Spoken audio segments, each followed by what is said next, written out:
नमस्कार मित्रांनो, स्वागत आहे सर्वांचं ग्रीन गोल्ड ॲग्री आपल्या मराठी यूट्यूब चॅनलमध्ये. मित्रांनो, कापूस पिकावर फवारणी करण्याची वेळ तुम्हाला येणारच आहे, म्हणून हा व्हिडिओ तुम्हाला लवकर देतोय.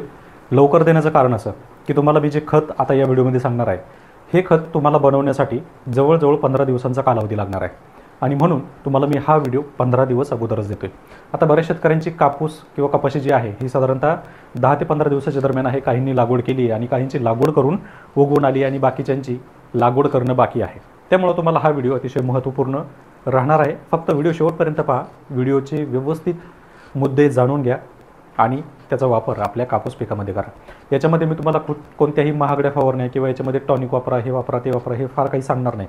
परंतु कापूस पिकामध्ये जे गरजेचं आहे ते मात्र तुम्हाला मी इथं 100% सांगणार आहे आणि याचा फायदा तुम्हाला उत्पादन वाढीसाठी होऊन तुमचं पीक निरोगी राहण्यासाठी होणार आहे.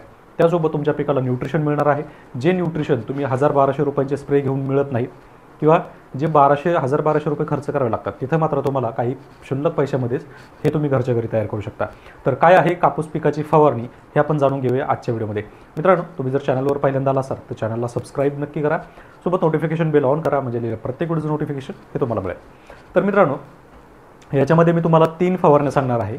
काही अलटून पलटून सुद्धा आहेत. तर काय आहे, तर सगळ्यात पहिली फवारणी आहे ती म्हणजे ताकंडी. आता बरेच शेतकऱ्यांनी ताकंडी वापरले. पहा, ज्या शेतकऱ्यांनी वापरले आणि चांगले रिझल्ट आलेत किंवा निगेटिव्ह जर रिझल्ट असेल तरी मला कमेंटमध्ये सांगा. कारण शेतकऱ्यांना निगेटिव्ह फक्त रिझल्ट त्याच वेळेस होतो ज्यावेळेस त्यांनी खूप लवकर तयार केलं आहे किंवा त्याला बुरशी लागली आहे, पण त्या बुरशीकडं त्यांनी कानाडोळा केला आहे. तर ते यावर्षी होऊ नये याच्यासाठी काय करता येईल हे पण मी तुम्हाला या व्हिडिओमध्ये सांगणार आहे बरं का. त्यामुळे व्हिडिओ अजिबात स्किप करायचा नाही.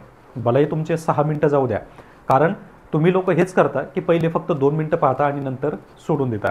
आणि मला मात्र ते माझ्या ॲनालिटिक्सवरून लगेच कळतं की तुम्ही किती वेळ हा व्हिडिओ पाहता. लक्षात ठेवा, तुम्ही जर व्हिडिओचा टायमिंग व्यवस्थित कवर केला नाही किंवा तुम्ही जर पूर्ण माहिती घेतली नाही तर always little knowledge is dangerous thing. तुमचं अर्धवट नॉलेज काहीही कामाचं नाही. त्यामुळं माहिती पूर्ण घ्या, म्हणजे तुम्हाला त्याचा फायदा होईल. तर पहिली फवारणी आहे ताकंडी. आता ताकंडीमध्ये काय करायचं आहे, तर ताकंडीचं डिटेल व्हिडिओ आपल्या चॅनलवर आहे, तुम्ही जाऊन पाहू शकता की ताकंडी कसं बनवायचं आहे. व्यवस्थित पूर्ण व्हिडिओ तो सुद्धा पाहायचा आहे. अजिबात कोणी कमेंट करायचं नाही की हे कसं बनवायचं आहे. ते कसं बनवायचं आहे याचा व्हिडिओ ऑलरेडी दिलेला आहे, त्यामुळे तुम्हाला तिथं त्या कमेंटला उत्तर मिळणार नाही. कसं बनवायचं आहे हे बनवल्यानंतर इथून पुढं 15 दिवस त्याला ठेवायचं आहे. 15 दिवस कसं ठेवायचं आहे, तर झाकून ठेवायचं आहे. शक्यतो ज्यांना मागच्या वर्षी बुरशीचा प्रॉब्लेम आला आहे अशा शेतकऱ्यांनी दहीऐवजी ताक घ्या आणि काही दूध घ्या. जर ताक आणि दूध हे दोन्ही प्रमाण सारखं जर घेतलं तरी अडचण नाही, पण दूध काही घ्यायचं आहे. शक्यतो दही घेणं टाळा, कारण दह्यामध्ये काय होतं की बुरशीचं प्रमाण जे आहे काही वेळा किंवा काही भांड्यांमध्ये लवकर लागतं. त्यामुळं दही थोडंसं बाजूला ठेवा, त्याच्यामध्ये ताक किंवा दूध हे वापरा. बाकी अंड्याचं प्रमाण तेच आपल्याला ठेवायचं आहे. ही एक सेपरेट फवारणी तुम्ही करू शकता. दुसरा ऑप्शन बिव्हियम बॅक्टेरिया, म्हणजेच बिव्हेरिया, व्हर्टिसेलियम आणि मेटारायझम, ह्या 3 फंगी ज्या आहेत या तुम्ही फवारणीमध्ये वापरू शकता पहिल्या फवारणीसाठी. ही सेपरेटसुद्धा वापरू शकता. आता ह्या झाल्या 2 फवारण्या. आता याच्यामध्ये तिसरं काय असणार आहे, तर ताकंडी आणि बिव्हियम, हे दोन्हीही तुम्ही याच्यामध्ये वापरू शकता. पहा मित्रांनो, मी यावर्षी हे ट्राय केलं. ताकंडी आणि बिव्हियम बॅक्टेरिया आपण वांगी पिकासाठी वापरला आणि वांग्यामध्येच आपलं डांगरसुद्धा पीक होतं. तर लक्षात घ्या, फेब्रुवारी महिन्यामध्ये स्प्रे केल्यानंतर मला फेब्रुवारी, मार्च, एप्रिल, मे, म्हणजे जवळजवळ 3 महिने जे मध्ये गेले, या 3 महिन्यामध्ये एकही स्प्रे लागला नाही. त्यामुळं हे जर कॉम्बिनेशन तुम्ही केलं तर हे खूप स्ट्रॉंग होतं. आणि हा BVM मी कोणता वापरला आहे, तर हा BVM मी वापरला आहे आयुर BMW, म्हणजे ज्याच्यामध्ये बिव्हेरिया बॅसियाना आहे, व्हर्टिसेलियम मेकॅनी आहे आणि मेटारायझम ॲनासोप्ली आहे. त्यामुळं हे काय करतात, तर किडींना डायरेक्टली त्यांचं डायजेस्ट सिस्टम जे आहे असतं तर ते क्रॅश करतात किंवा त्यांना खाणं पिणं जे आहे पूर्णपणे बंद होतं आणि 3 ते 4 दिवसामध्ये कीड हळूहळू मरायला लागते. हा एक सगळ्यात सोपा आणि सगळ्यात चांगला ऑप्शन आहे जो तुम्ही वापरू शकता.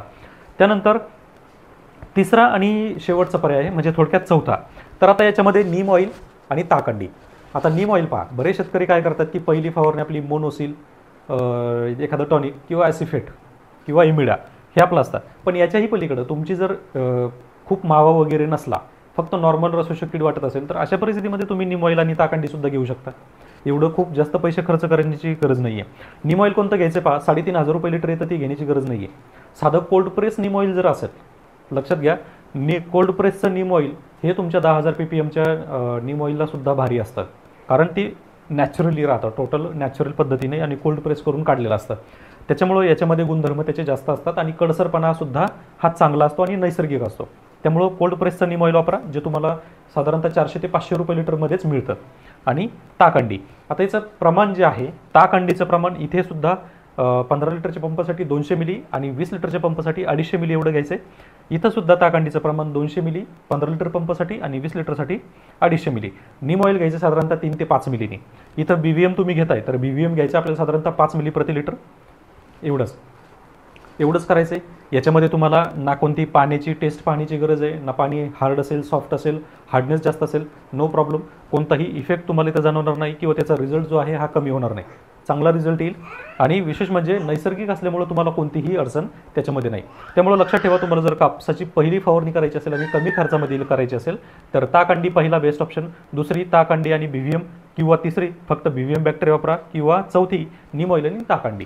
या 4 फवारण्यामध्ये तुम्ही कोणताही ऑप्शन निवडू शकता, जो सगळ्यात स्वस्त आहे तुम्ही वापरू शकता. पण लक्षात ठेवा, BVM जर वापरत असाल तर ताकंडी नक्कीच त्याच्यामध्ये वापरा. त्याचे रिझल्ट भरपूर जबरदस्त आहेत आणि खात्रीशीर सांगतो की कोणतीही अवस्था असेल, तुम्हाला कमीत कमी 30 ते 40 दिवस परत स्प्रेची गरज पडणारच नाही आणि त्या झाडावर तुम्हाला कोणती कीडसुद्धा दिसणार नाही. कारण BVM बॅक्टेरिया एवढा जबरदस्त आहे की त्याचे रिझल्ट्स खूप खतरनाक आहेत. मी वापरतो, म्हणजे जसं आता किडींचा मला कंट्रोल याच्यामुळे येतो.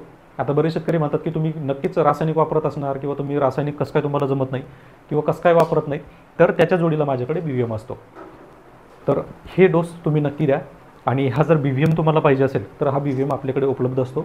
आयुर बीट BMW हा या नावाने आपल्याला मिळतो, आयुर्गार्ड नावाने. तुम्हाला जर पाहिजे असेल तर मला नक्की व्हॉट्सअप करा, मी तुम्हाला 100% तो देऊ शकतो. तर मित्रांनो, अशाच व्हिडिओसाठी आजच आपल्या ग्रीन गोल्ड ॲग्री चॅनलला सबस्क्राईब करा, नोटिफिकेशन बेल ऑन करा आणि व्हिडिओ सगळ्या पाहत चला.